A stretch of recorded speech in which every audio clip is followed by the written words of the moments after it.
পৃথিবীতে একজন মানুষই শুধু জানতেন যে তিনি পৃথিবীতে কতদিন বাঁচবেন, সেটা হচ্ছে সাইয়েদনা আদম আলাইহিস সালাম। ওনাকে বলে দেওয়া হয়েছিল উমরুকা আলফু সানা, তুমি পৃথিবীতে বাঁচবে 1000 বছর। কয় বছর? সাইয়েদনা আদমের সামনে অনেকগুলো রুহু রাখা হয়। সাইয়েদনা আদম বললেন, এরা কারা? আল্লাহ বললেন, এরা হচ্ছে নাসালুক, তোমার বংশধর, পৃথিবীতে তোমার পরে এরা পৃথিবীতে আসবে। সাইয়েদনা আদম বললেন, আল্লাহ ওই যে একটা রুহু দেখা যায়, এটার নাম কি? আল্লাহ বললেন, হাদা ইবনুকা দাউদ, এটা তোমার ছেলে দাউদ, সে দুনিয়াতে নবী হয়ে আসবে, তার ছেলে সুলাইমান নবী হয়ে আসবে। সাইয়েদনা আদম বললেন, মাবুদ, আমার ছেলে দাউদের কত বছর হায়াত আপনি দিয়েছেন? আল্লাহ বললেন, 40 সানা, মাত্র 40 বছর, 4 ইয়ার্স, 40 বছর তোমার ছেলেটা বাঁচবে। ও আল্লাহ, আমি বাঁচবো কয় বছর? তুমি বাঁচবা 1000 বছর। সুবহানাল্লাহ। সাইয়েদনা আদম বললেন, মাবুদ, এত ফুটফুটে সুন্দর আমার ছেলে দাউদ, মাত্র 40 বছর দিলেন কেন? জিদ মিন উমরিহি, বাড়ায়া দেন। কি করেন? সুপারিশ করতেছে পোলার লাইগা কে? বাবা। আল্লাহ আপনি বাড়ায়া দেন। আল্লাহকে বাড়ানো যাবে না, লেখা হয়ে গেছে। রুফিআতিল আকলাম ওয়া জাফফাতিস সুহুফ, কলম তুলে নেওয়া হয়েছে আর কালি শুকায় গেছে, আর কিছু করা যাবে? সাইয়েদনা আদম বললেন, মাবুদ, আমার 1000 বছর কেন দিলেন?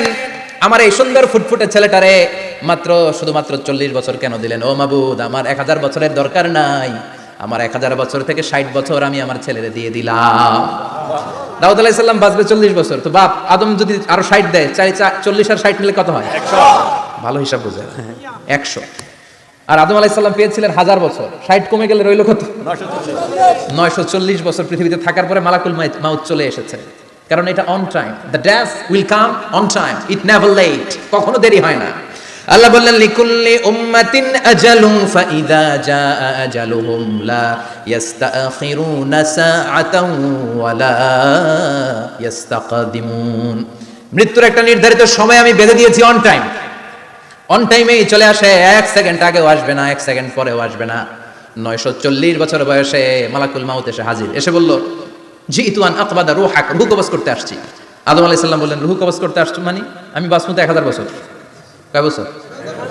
মালাকুল মাউত বললেন, না না, ওই যে আগের কথা স্মরণ করেন, আপনি 60 বছর দিয়ে দিয়েছিলেন। কয় না, আমি দেই নাই, আমি আরো বাঁচুম, আরো 60 বছর পাওনা আছি, আমি দেই নাই। মালাকুল মাউত বললেন, আপনি দিয়েছেন? আদম বলে, দেই নাই। মালাকুল মাউত বলে, আল্লাহ ঘটনা দেখেন, দিয়া কয় দেই নাই। আল্লাহ কয়, থাক, কথা কইছ না, আয়া পড়। সুবহানাল্লাহ পড়ো। নাসিয়া আদম ফানাসিয়া বানু, ভুলে গেছেন উনি, আমরা ভুলে যাই, আমরা খেয়ে বলছি খাই নাই, নিছিলাম পকেটে, কয় নেই নাই। এরকম ডাকাইত আছে না নাই? আছে। নাসিয়া আদম ফানাসিয়া বানু, বিশ্বনবী বললেন, আদম ভুলেছে তো তার সন্তানরাও ভুলে যায়। জাহাদা আদম ফা জাহাদাত যুররিয়াতু, আদম অস্বীকার করেছে, তার সন্তানরাও অস্বীকার করে। সেদিন থেকে আল কিতাবা ওয়া শুহুদ, মানে লিখে রাখার সিস্টেম আর সাক্ষীর সিস্টেম চালু হয়েছে। সুবহানাল্লাহ পড়েন। সুবহানাল্লাহ। 940 বছর বয়সে মালাকুল মাউত এসে আদম আলাইহিস সালামের রূহ নিতে পারে নাই। উনি 1000 বছর যখন হয়েছে তখন এসে সাইয়েদনা আদম আলাইহিস সালামের রূহ কবজ করেছে। যেই দিন পৃথিবীর প্রথম মানব, প্রথম নবীর রূহ মালাকুল মাউত দুনিয়ায় এসে কবজ করেছে, ওই দিনটাও ছিল জুমাবার। সুবহানাল্লাহ, আল্লাহু আকবার। আবার বিশ্বনবী বললেন, লা তাকুমুস সাআহ ইল্লা ফি ইয়াউমিল জুমআহ ইযা যুলজিলাতিল আরদু জিলজালাহা ওয়া আখরাজাতিল আরদু আসকালাহা ইযা রুজ্জাতিল আরদু রাজ্জান ওয়া বুসাতিল জিবালু বাসসা। কিয়ামতের দিন পৃথিবীটাকে একটা প্রকম্পন দিয়ে কাঁপিয়ে দিবে কে? আল্লাহ। মারাত্মক একটা ঝাঁকুনি দিবে আল্লাহ, পুরো পৃথিবীটা কেঁপে ভেঙে চুরে খান খান হয়ে যাবে। এই ঝাঁকুনি আর আর্থকোয়েক, ভূমিকম্প এর ঘটনাটা যেদিন ঘটবে ওই দিনটাও হচ্ছে জুমার দিন। চিৎকার করে পড়েন সুবহানাল্লাহ। সাধারণ দিন নয়, ফিহি খালাকাল্লাহু আদম। কালকের এই দিনটায়, এই জুমার দিনে আল্লাহ তাআলা সাইয়েদনা আদম আলাইহিস সালামকে তৈরি করেছেন। সুবহানাল্লাহ। বিশ্বনবী বলেন, লাম্মা খালাকাল্লাহু আদম ওয়া কানা তুলুহু 60 যিরাআন। আল্লাহ তাআলা যখন আদম আলাইহিস সালামকে তৈরি করলেন, 60 হাত লম্বা করে তৈরি করলেন। সুবহানাল্লাহ। আর আমরাও যারা জান্নাতে ঢুকবো, আমাদের আকৃতি থাকবে 60 হাত লম্বা। মজা করে সুবহানাল্লাহ পড়তে পারলেন না? সুবহানাল্লাহ। আল্লাহ সাইয়েদনা আদমকে তৈরি করলেন এই জুমার দিনে। আবার সাইয়েদনা আদম আলাইহিস সালামকে পৃথিবীর বুকে তিনি পাঠিয়ে দিয়েছিলেন এই জুমার দিনে। সুবহানাল্লাহ। কুলনা হাবিতু মিনহা জামিআ, ও Adam, go down with your wife, তোমার স্ত্রী হাওয়াকে নিয়ে পৃথিবীতে নামো। সাইয়েদনা আদম আলাইহিস সালামকে আল্লাহ তাআলা পাঠিয়েছিলেন শ্রীলঙ্কার একটা পাহাড়ে, অ্যাডামস পিক। ওখানে ঐতিহাসিকভাবে প্রমাণিত, এটা হাদিসে নেই, কুতুবুত তারিখে এসেছে। শ্রীলঙ্কায় একটা পাহাড় আছে, কলম্বো থেকে অনেক দূর। ওই পাহাড়ের চূড়ায় সাইয়েদনা আদম আলাইহিস সালামের ফুটপ্রিন্ট আছে। ফুটপ্রিন্ট মানে পায়ের ছাপ। সুবহানাল্লাহ পড়ো। সুবহানাল্লাহ। এটারে বলে ফিঙ্গারপ্রিন্ট। এটার কি বলে? ফিঙ্গারপ্রিন্ট। পায়ের গুলারে একজনের আঙ্গুলের ছাপের সাথে একজনের আঙ্গুলের ছাপের মিল নাই।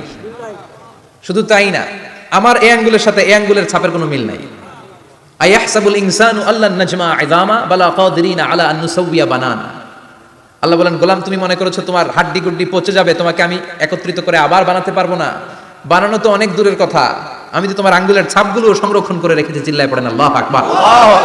1880 সালে স্যার ফ্রান্সিস গাল্টন নামে একজন বিজ্ঞানী, তিনি আবিষ্কার করেছেন যে আমাদের আঙ্গুলের ছাপগুলো আলাদা, ফিঙ্গারপ্রিন্ট আলাদা। এই 10টা আঙ্গুলের একটার সাথে আরেকটার কোনো মিল নাই। এই পৃথিবীতে যদি 600 কোটি মানুষ হয় তাহলে 6000 কোটি আঙ্গুল, একটা আঙ্গুলের সাথে আরেকটা আঙ্গুলের ছাপের মিল আছে? যারা সিগনেচার দিতে পারে না এরা কি দেয়? টিপসই দেয়। সুবহানাল্লাহ। কি ম্যাজিক আল্লাহ আঙ্গুলে রেখে দিয়েছে, একটা আঙ্গুলের ছাপের সাথে আরেকটা আঙ্গুলের ছাপের মিল নাই। এখন এই বায়োমেট্রিক অথেন্টিকেশনের জন্য অনেক জায়গায় দিতে হয়। ইমিগ্রেশন পাস করবেন, গিভ ইউর ফিঙ্গারপ্রিন্ট। ভিসা করবেন, Schengen visa, European visa, provide your fingerprint first. Canadian এম্বাসিতে গিয়েছিলাম, সব আঙ্গুলের আলাদা আলাদা ফিঙ্গারপ্রিন্ট রেখেছে। এখন এটা অথেন্টিকেশনের জন্য সিকিউরিটি পারপাস খুব গুরুত্বপূর্ণ। কিন্তু 1500 বছর আগে, 1880 মানে কি 200 বছর তো না, 200 বছর আগে বিজ্ঞানীরা আবিষ্কার করলো। 1500 বছর আগে সূরাতুল কিয়ামার ভিতরে ফিঙ্গারপ্রিন্টের কথা বলেছে কে? আল্লাহ। আর পায়েরটারে বলে ফুটপ্রিন্ট। এটা প্রাণীদের ক্ষেত্রে প্রযোজ্য, কারণ প্রাণীদের আঙ্গুল নাই, আছে? ওদের আছে পা। বাঘের কয় পা? কথা কয় না, 4 পা। বাঘের হাত কয়টা? হাত নাই, ওদের পা। ফলে ওদের ফুটপ্রিন্ট লাগে। সুন্দরবনে কয়টা বাঘ আছে এটার একটা হিসাব আছে। কি করে বলে, কেমন করে হিসাব করে? বাঘের কাছে যে গুনে, চেহারা তো একরকম, একটা 3 বার গুনবে। কথা কন, কিভাবে গনে তাহলে? বাঘসুমারি হয় কিভাবে? ফুটপ্রিন্ট, পায়ের ছাপ। একটা বাঘের পায়ের ছাপের সাথে আরেকটা বাঘের পায়ের ছাপের কোনো মিল নাই। আবার কাবা ঘরের পাশে একটা ছোট্ট জায়গা আছে, এই জায়গার মধ্যে রব্বুল আলামিন সব নবীদের পিতা সাইয়েদনা ইব্রাহিম আলাইহিস সালামের ফুটপ্রিন্ট রেখে দিয়েছেন।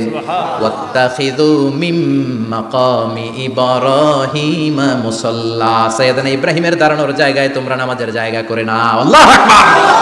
সাইয়েদনা ইব্রাহিম আলাইহিস সালামের পায়ের ছাপ আছে কিন্তু মাকাম ইব্রাহিম। আর সাইয়েদনা আদম আলাইহিস সালামের পায়ের ছাপ আছে অ্যাডামস ট্রিকে, শ্রীলঙ্কার ওই পাহাড়ে। তো যেদিন আদম আলাইহিস সালামকে আল্লাহ ওখানে পাঠিয়ে দিয়েছিলেন, ওই দিনটা ছিল জুমার দিন। সুবহানাল্লাহ নাই? সুবহানাল্লাহ বাড়িতে যাই বলেন, চিল্লায় পড়েন আল্লাহু আকবার।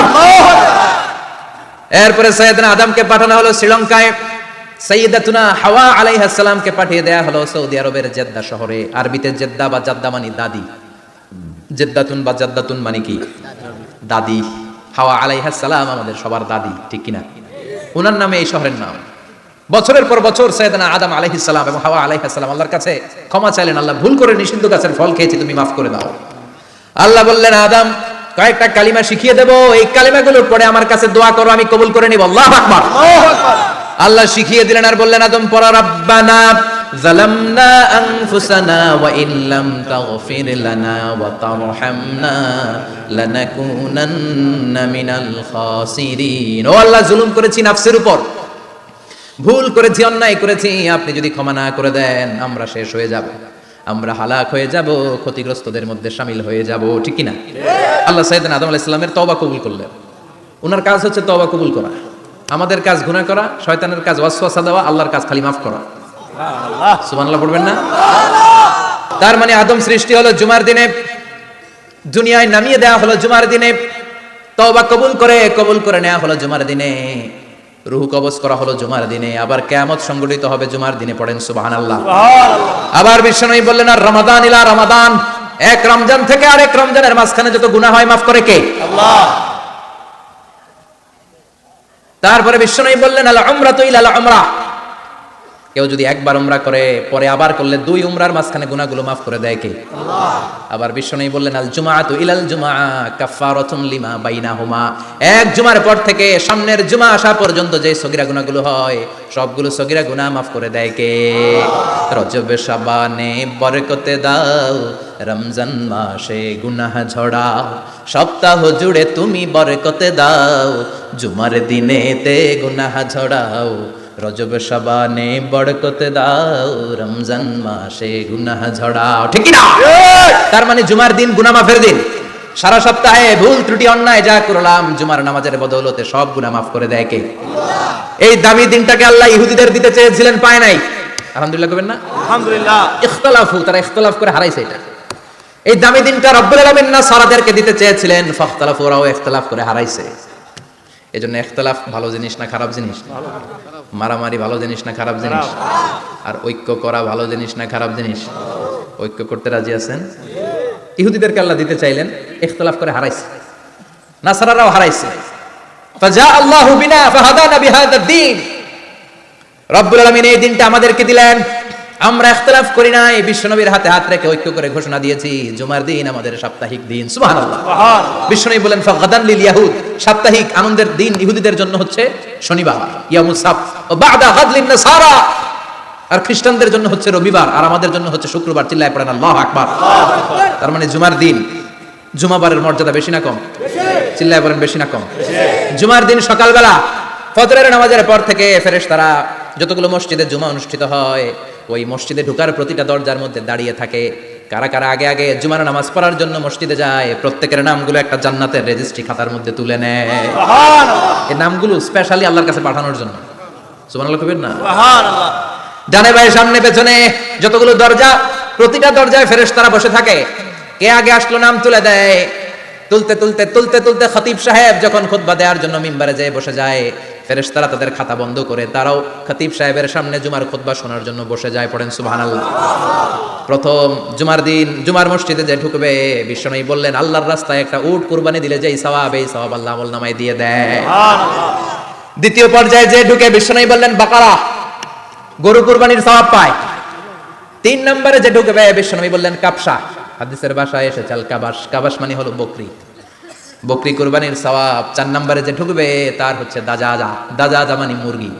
5 নম্বরে যে ঢুকবে, বিশ্বনবী বললেন বাইদা, নোয়াখালীরা কয় বয়দা, আমরা কই আন্ডা, কুমিল্লায় কই ডিম। আছে না নাই? আছে। এক দেশের কত ভাষা, এক দেশের গালি আরেক দেশের বুলি। আমরা বলি ছেলে, কুষ্টিয়ায় বলে পুত্র, আরেক জায়গায় গেলে বলে হুত, আরেক জায়গায় গেলে বলে ফোয়া। আছে না নাই? আছে। এক এলাকায় বলে বেটা ছেলে, ছেলেদেরকে বেটা ছেলে, মরদ ফোয়া, মরদ ফোয়া হবে না, মরদ ফোয়া হবে। আহা, কি ভাষার বৈশিষ্ট্য।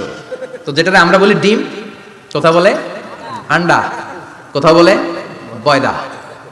তো এই বয়দা আল্লাহর রাস্তায় দান করে দিলে যেই সওয়াব, পঞ্চম ব্যক্তি ওই সওয়াব পাবে। এই 5 জনের পরে আর লেখালেখি নাই, বাকিদেরটা নরমাল এন্ট্রি করে সব ফেরেশতারা খুতবা শোনার জন্য বসে যায়। সুবহানাল্লাহ। সুবহানাল্লাহ। তো জুমার দিনে আগে আগে যাবেন তো ইনশাআল্লাহ সবাই?